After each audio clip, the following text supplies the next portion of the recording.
Hey, hi, how are you? That's not even English.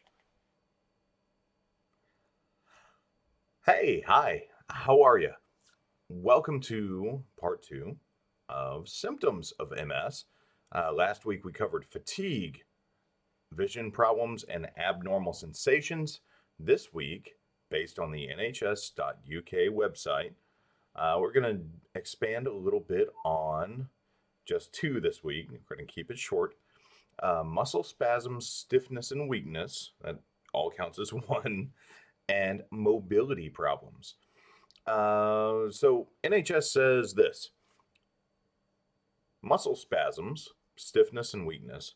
MS can cause your muscles to contract tightly and painfully.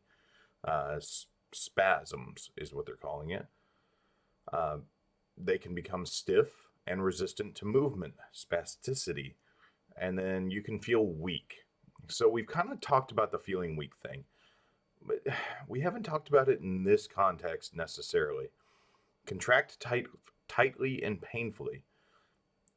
Uh, Anybody who's had a Charlie horse or a severe muscle cramp, that's what we're talking about here, but it gets really weird. Like, I've been dealing with some in my chest lately due to a pinched nerve. Some of you guys might know from previous videos, but I've also dealt with this in other areas due to MS. And basically, what happens is, we talk about it contracting tightly and painfully, but we don't talk about it being like parts of your muscle. Like it doesn't have to be the whole thing. Like my bicep, for instance, we won't get into my bicep.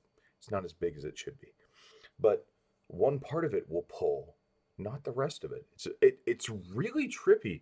And so one of the ways that I've been trying to figure out how to articulate it, um, uh,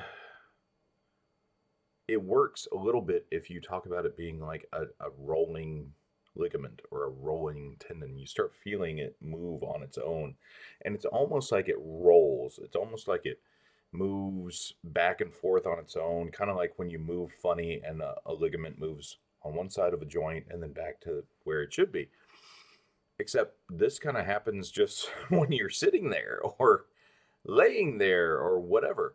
Um, and when it says tightly and painfully, it means it. Like the worst Charlie horse in your life, think about that 1,000 times an hour, and then span that across a day. And there you go. That is basically what they call spasms, tremors. It's another way to put that into words. We'll get more into tremors here for part two. Become stiff and resistant to movement, spasticity. Well, I mean, I wonder how much that is scar tissue from like over tightening, right? It's going to be ripping muscle tissue here and there. You're going to feel stiff after that. You're going to want to massage that. You're going to want to, if you understand how muscle injuries go, once a muscle is injured, well, let's back up. A muscle should look like a series of fibers. And when a muscle is injured, the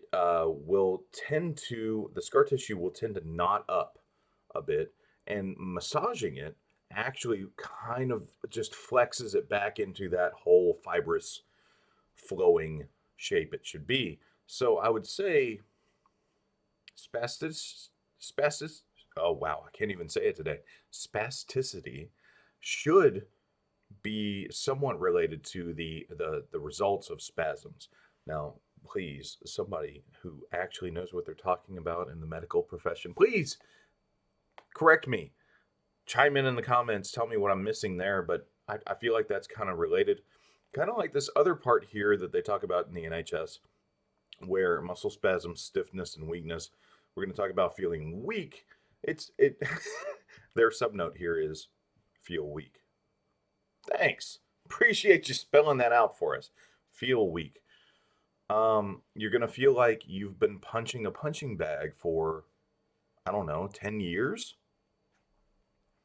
It it's it but it's isolated. It's not like you've been that person who has been punching a punching bag for 10 years. It's that one muscle in your whole body feels like it's as tired as it's been punching a punching bag for 10 years. I don't know that you can explain it much more than that, but if you can think of the amount of fatigue and tiredness you would have if you punched a punching bag for 10 years, or let's just say, gosh, 10 days straight, um, and then you isolate it to one or two muscle groups, or just muscles, not even muscle groups, then you get what I'm talking about here. That kind of covers muscle spasms, stiffness, and weakness, but it really doesn't. Like, I've been trying to describe this to my wife lately. It feels like it's alive. It feels like there are all these, like, you think about each. We were talking about the fibers of a muscle. Well, it's like one or two fibers starts working on their own, and then they relax, and then they start working on their own. It's really freaky. You get used to it. It's not terrible, right? But and it's not necessarily painful all the time. So it is when they go, "Wah!" Right? But it's not that bad all the time. It's just kind of there, and it feels like it's a series of worms or a series of snakes rippling underneath your skin. Yeah, when you use that verbiage, it really kind of drives it home. Um, let's move on to mobility problems. Mobility problems, MS, can make walking and moving around difficult, particularly if you have muscle weakness and spasticity, which we've already talked about. Well, no duh. Gosh, thanks, NHS. Uh, yeah, you're going to have weakness and spasticity. Yeah, it's no wonder you're going to have mobility problems as a result. Anyway, you may experience clumsiness, difficulty with balance and coordination. It's called ataxia.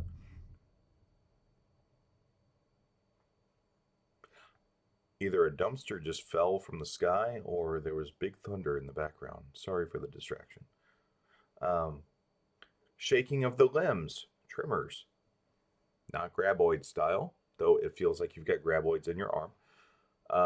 Dizziness and vertigo, which can make it feel as though everything around you is spinning. All right, what does this look like? What does it feel like? It feels like you're drunk. Hard to describe it any other way. Um, if you have MS and you are saying, "Oh, I've never been drunk. I don't know what you're talking about," go get drunk, and you'll say, "Oh yeah, well, this is kind of how it feels." Clumsiness. That's not fair, right? It's not clumsy. It's not that wasn't paying attention and I dropped something. Let's say I am holding a can. Let's say, here we go. Hey. And what happens is, just so they don't get mad at me, imagine you need a certain amount of strength to hold this can. So you assign in your brain the amount of strength necessary to maintain grip of the can. And you assign that, but you don't realize that your muscles are going to get tired, they're going to weaken. Before you know it, you think, because you're sending the same amount of effort to the muscles, you think you're holding it just as tightly, but because the muscle's fatigued and your MS symptoms are causing the signal to not get there as strongly as it should, eventually, there you go. It's not clumsiness, it's not paying attention. It's a matter of the amount of effort assigned to a particular task should be gradually increasing due to the amount of fatigue that your muscles are experiencing. People don't get this. It comes off as being clumsy, kind of like drop foot. Drop foot, I feel like it falls into this category when I lift my foot. I know that in order to lift my foot up a step, it requires a certain amount of effort. I deal with it every day, multiple times. And so my brain sends the signal to lift a foot up a step, and it wasn't enough, even though it should have been. And suddenly you're tripping and falling and doing push-ups, to kind of shrug it off. Oh no, no, no, no! I didn't trip. I was just trying. This looked like a great opportunity to just do some push-ups. Yeah, I was in the hallway We're in the stairwell, and I was like, I haven't gotten my exercise in today. I think I'll do some push-ups. It's actually drop foot, and you tripped, and it's okay. It's all right. It sucks. That amount of signal to lift that foot should have been enough to lift it, and it just wasn't that time due to what we're talking about.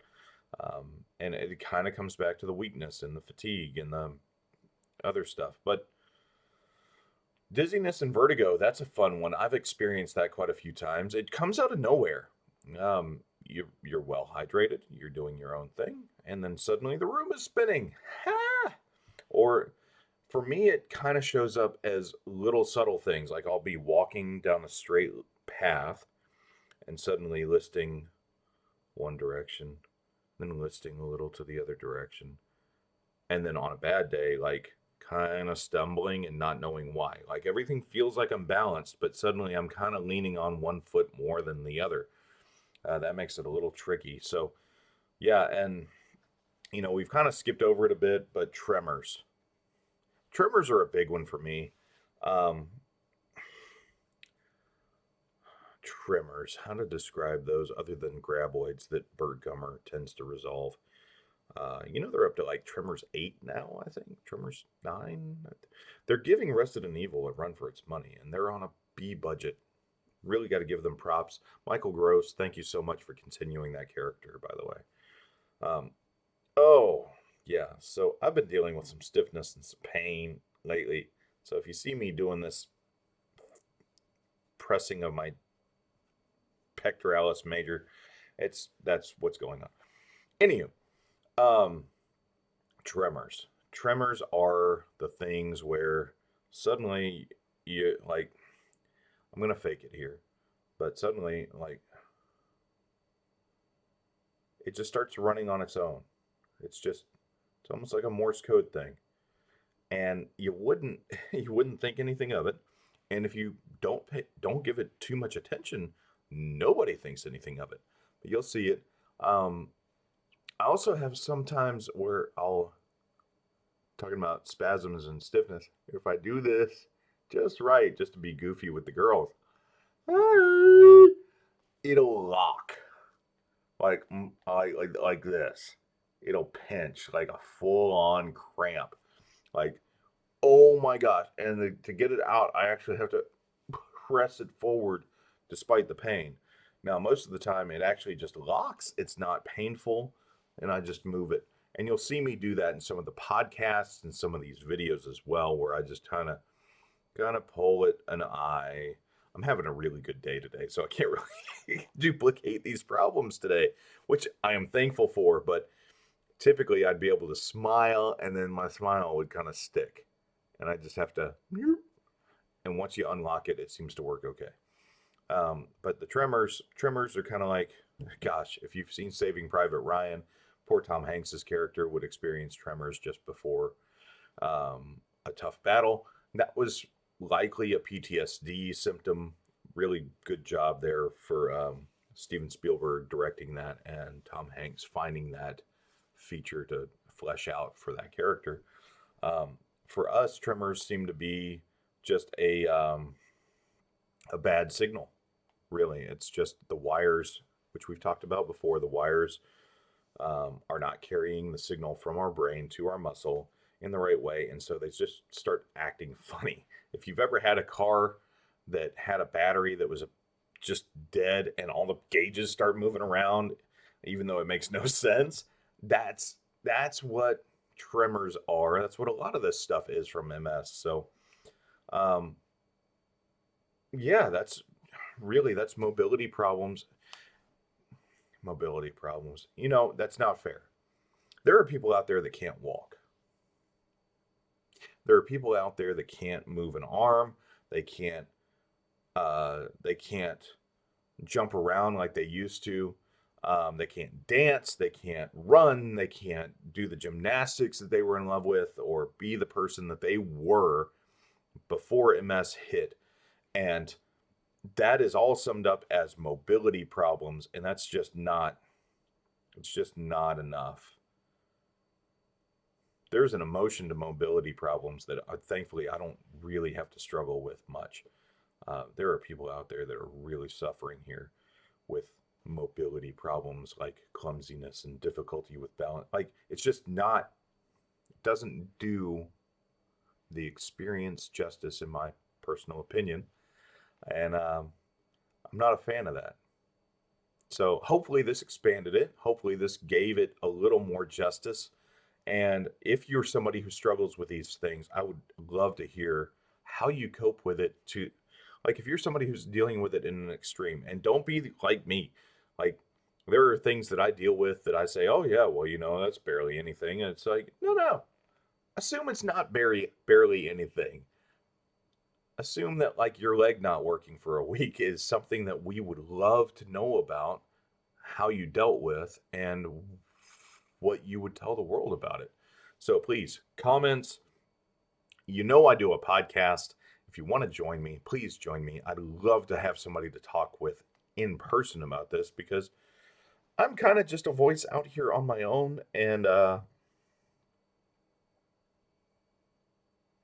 yeah, it'd be kind of nice to talk to somebody else who deals with this, like face to virtual face, maybe over Zoom or whatever.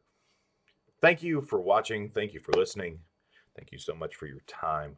I know it's 2 topics and we still went long. You guys are awesome. Love y'all. Have a great night.